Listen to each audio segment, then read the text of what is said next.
All right, we are here today to do some torture tests on our D2 steel knives.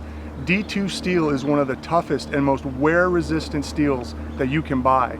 It is hard, it maintains an edge for a very long time. This steel was designed back in the World War II era for stamping out other metal components from softer pieces of metal. So if you can imagine D2 as being the big heavy metal cookie cutter that smashes down into the softer metal and pulls out a component. That is what this was designed for. And that's what we're going to test today to see just how strong this metal is. So why would you want to own a RavenCrest Tactical D2 OTF knife? Being that D2 steel is one of the hardest, most wear-resistant steels you can buy, this knife is going to perform for you in ways other knives are not going to be able to.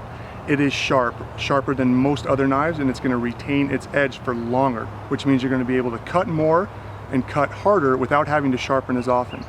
Being that it's one of the hardest steels, it's going to be able to perform in ways that other softer metals will not be able to do. High impact jobs other knives will fail at, D2 will survive. And that's what we're going to test today.